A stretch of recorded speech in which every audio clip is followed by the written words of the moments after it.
Hello guys, welcome to the third episode of movie recap. तो जहां आज हम बात करने वाले हैं आयरन मैन 2 पर उससे पहले I would like to thank you guys, क्योंकि आप लोगों ने इतना ऑसम सपोर्ट दिखाया है और इसी होप के साथ कि आप इस वीडियो पर भी हमें उतना ही सपोर्ट दिखाएंगे।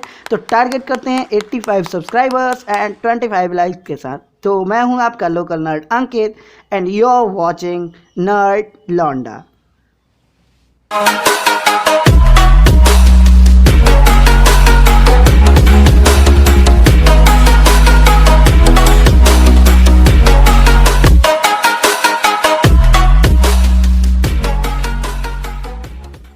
मूवी की शुरुआत टोनी स्टार्क के आयरन मैन वाले कन्फेशन से शुरू होती है, जिसे मॉस्को में एंटोन वैंको का बेटा इवान वैंको देख लेता है और जिसे देखकर वो टोनी स्टार्क को नीचा दिखाने के लिए अपने लिए एक आर्क रिएक्टर डिज़ाइन करता है, जो एग्जैक्टली टोनी के आर्क रिएक्टर की जेरोक्स कॉपी होती है। इधर 6 महीने में टोनी स्टार्क बहुत बड़ा सुपरस्टार बन चुका होता है और वो अपने पिता के ड्रीम द स्टार्क एक्सपो को री इन्वेंट करके वहाँ ज़बरदस्त अपीयरेंस देता है और वहाँ सभी लोगों को बहुत ही ज़्यादा खुश कर देता है। सरकार टोनी स्टार्क से उनके आर्मर के लिए एक समझौता करना चाहती है, जिस पर जस्टिन हैमर सरकार को ये सलाह देते हैं कि टोनी स्टार्क से उनका आर्मर ले लेना चाहिए। पर टोनी स्टार्क सेनेट में ही सरकार की पोल खोल देता है, जहां सरकारी दफ्तरों में टोनी स्टार्क के आर्मर को बनाने की एक नाकामयाब कोशिश हो रही होती है, जिससे सरकार की बहुत ज़्यादा बेइज्जती होती है। टोनी के आर्क रिएक्टर के पैलेडियम कोर से उसे पॉइजनिंग होने लगती है, जिससे उसकी मौत धीरे धीरे होने लगती है।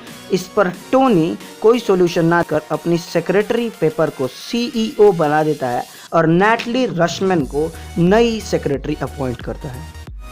टोनी स्टार्क मोनाको शहर की एक F1 रेस में पार्टिसिपेट करता है, जहां इवान वैंको अपने नए सूट में टोनी स्टार्क के ऊपर हमला कर देता है और इससे वो पूरी तरीके से घायल हो जाता है। पर टोनी अपनी नए आर्मर को पहन लेता है, जो कि बहुत ही ऑसम होता है। और इस आर्मर को पहनने के बाद उसकी और इवान वैंको की एक छोटी सी फाइट होती है, जिसमें टोनी स्टार्क इवान वैंको को बड़ी ही आसानी से हरा देता है।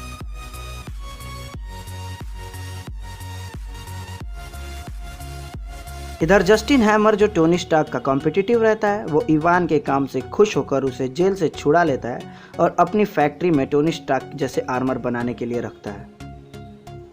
टोनी अपनी ही बर्थडे पार्टी में अपना आर्मर पहनकर ड्रामा करने लगता है। पेपर उसे रोकने भी आती है, पर टोनी उसकी भी बात नहीं सुनता, जिस पर कर्नल जेम्स रोड्स उसके पुराने आर्मर को पहनकर आते हैं और उसे रोकने के लिए उसके साथ एक ज़बरदस्त फाइट करते हैं, जिसका नतीजा ड्रॉ हो जाता है। जिसके बाद टोनी थोड़े घायल हो जाते हैं और कर्नल जेम्स रोड उसका मार्क 1 लेकर चले जाते हैं।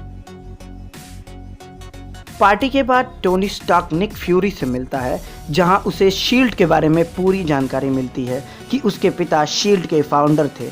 वैंको के बारे में भी पूरी जानकारी उसे उसके पिता की फाइल से मिलती है। टोनी को अपने पिता की पुरानी फाइल्स देखकर, उनके पुराने एक्सपो मॉडल को देखकर एक नए आर्क रिएक्टर का आइडिया मिलता है, जिसे टोनी न्यू टेक्नोलॉजी का यूज़ करके कंपोज करने की कोशिश करता है और उसे बहुत सारी मेहनत के बाद सिंथेसाइज भी करता है। ये नया एलिमेंट एकदम ही नया होता है और वो टोनी के काफ़ी काम आता है, जिसे टोनी स्टार्क तुरंत ही अपने नए आर्मर में लगा देता है। वैंको के जिंदा होने की खबर सुनते ही टोनी स्टार्क अपने नए आर्क रिएक्टर को नए आर्मर में लगाकर स्टार्क एक्सपो पहुंच जाता है, जहां वैंको के बनाए गए हैमर ड्रोन उस पर अटैक कर देते हैं और रोड्स का भी सूट हैक हो जाता है, जिस पर उसकी सेक्रेटरी, जो शील्ड की एजेंट रहती है, वो हैमर इंडस्ट्री में पहुंचकर गार्ड्स के साथ एक फाइट लेती है और बहुत ही भयंकर तरीके से उन्हें हरा देती है। हराने के बाद वो वैंको के प्रोग्राम को डीएक्टिवेट करके कर्नल जेम्स रोड्स के आर्मर को रीस्टार्ट कर देती है।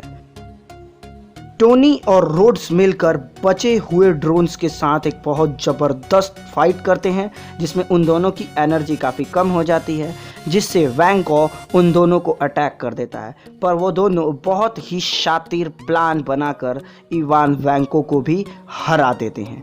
इसके बाद टोनी स्टार्क को शील्ड के अवेंजर्स इनिशिएटिव का कंसल्टेंट बना दिया जाता है।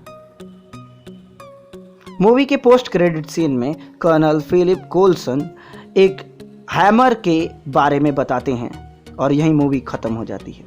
तो अगर आपको वीडियो देख के मज़ा आया है तो लाइक करो, वीडियो को ज़्यादा ही मज़ा आ गया है तो शेयर करो, और ऐसे ही ऑसम कंटेंट के लिए हमारे चैनल को सब्सक्राइब करो।